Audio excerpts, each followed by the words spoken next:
Welcome back to Hot Water Wrestling, everybody, and here I am doing a Royal Rumble predictions video. And Gold Dizzy made a video. I don't know if you watch his channel, but if you don't, you have to check him out. Gold Dizzy. I will put a link in the description box. The person he predicted to win the Royal Rumble, I could not agree with him anymore. It's pretty much my number one prediction as well. But I wanted to get that out of the way. The thing about Gold Dizzy is that he's very descriptive in his videos. He does them very well. If you ever miss a pay-per-view or something, go watch his video because you're going to be able to visualize it in your mind better than anybody else's review. And for that, I compliment him. So that is my big plug and shout out for Mr. Gold Dizzy, a guy who will never have enough subscribers because he deserves every one of them, and have fun watching the Rumble. Me, on the other hand, I've got some obligations in front of me to where I may not actually be able to watch the entire Royal Rumble, but I'm hoping to get home in time to at least watch the actual Royal Rumble itself. Not all bad, not all bad.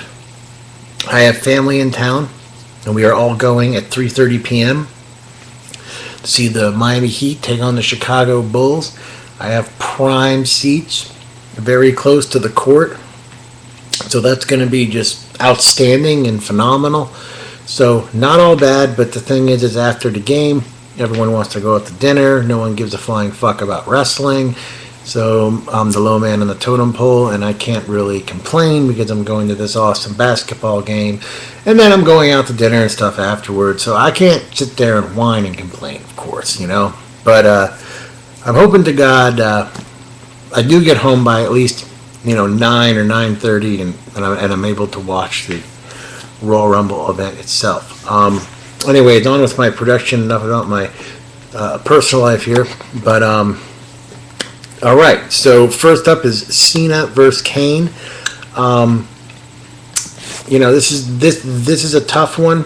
I think this is going to be a violent match. There is a good chance that this match could definitely go out into the crowd or go backstage. Something freaky is going to happen.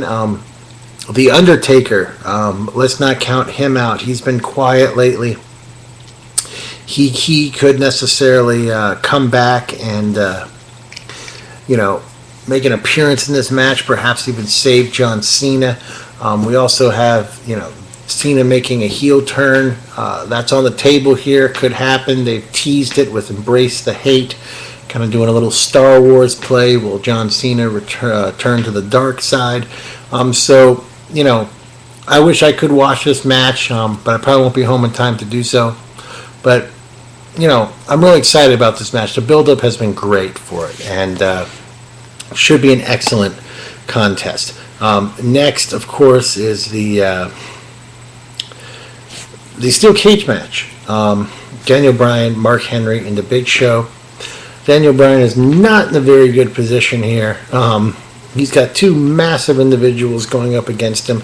I don't know, how much wrestling gossip anyone reads who watches my channel, but there's been reports that Mark Henry's a little disgruntled that they took the title off of him so soon. I thought the guy had a pretty decent title run, to be honest. So his complaining and backstage politics, they're probably not going to reward him with giving him the title back. I would be a little surprised, but you never know. I'm looking at Big Show to win this, basically because he only held the belt for 45 seconds. He's also a bona fide WWE legend and future Hall of Famer, and he hasn't had a title run in a long time. He's not getting any younger, and so I really think that they're going to give him the belt. And you know what? Big Show might even make it into WrestleMania as a world champion and defend it at WrestleMania. You never know. CM Punk versus Dolph Ziggler. This should be a really good match. Two of the most exciting young superstars out there. Dolph Ziggler, Cody Rhodes, CM Punk. That's a magic three, I think, in the company as far as future and younger workers. They're in their prime. They're not really young. They're just right in their prime. I look for this to be a really good match, the best wrestling match of the night. You never know what can happen here. You really never know. This is a chance for Dolph Ziggler to really get a big push, and the company, I think, would be smart to give him that push.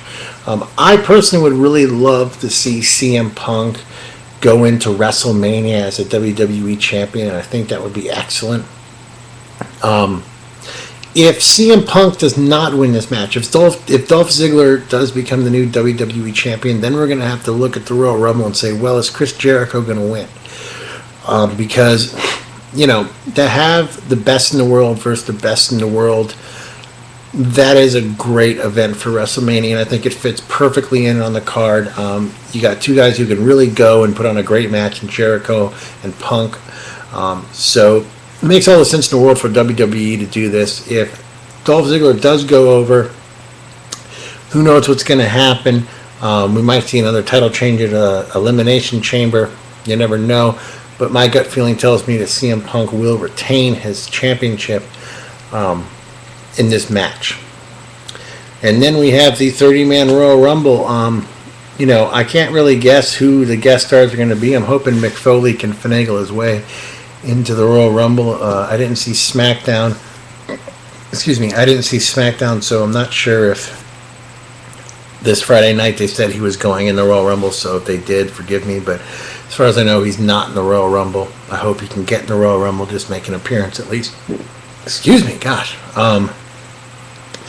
But I do look to Jericho to win it and face CM Punk at WrestleMania. Triple H, The Undertaker, both those guys, there's a big possibility we could see them come back. Who else do you think we could see come back? Christian is floating around out there. Strong possibility he could perhaps make a comeback. Randy Orton has been quiet lately. That's a guy who I'm always sure where he's going to fit in at WrestleMania. And this year I don't know where Randy Orton is going to land at WrestleMania. So who knows? He could come in and win the Royal Rumble. Would Batista be a surprise? Gosh, that would be huge if he came back. You never know. Could happen. So, all in all, I think this is going to be a great event. Chris Jericho is my prediction to win it. Just for the fact that how can WWE pass up the best in the world versus the best in the world at WrestleMania? Fits perfectly on the card. But anyways, stranger things always do happen. I think Brodus Clay, real quick, will, get out there and throw a few people overboard. I think they're going to go with his gimmick for a little while. He's not going to win the Royal Rumble, but I think he'll eliminate a good amount of people. So who knows? I don't know if they'll have the surprises they had last year with Diesel and Booker T coming back, which was, amazing. But like I said, who knows? Triple H, Undertaker, Randy Orton, these guys are floating around out there. Is The Rock going to come out? Probably not. But anyways, I think it's going to be a great Royal Rumble event. If anyone has any suggestions of where perhaps while I'm out on the road on Sunday, I could chime in and maybe watch a little bit of the Royal Rumble, let me know if you have any suggestions on that. But you guys all have a great Sunday. I know I'm going to have a great Sunday, whether I see the event or not, at the Heat vs. Bulls game. It's going to be great. I'll see you guys later. Have fun watching the Royal Rumble. Go CM Punk.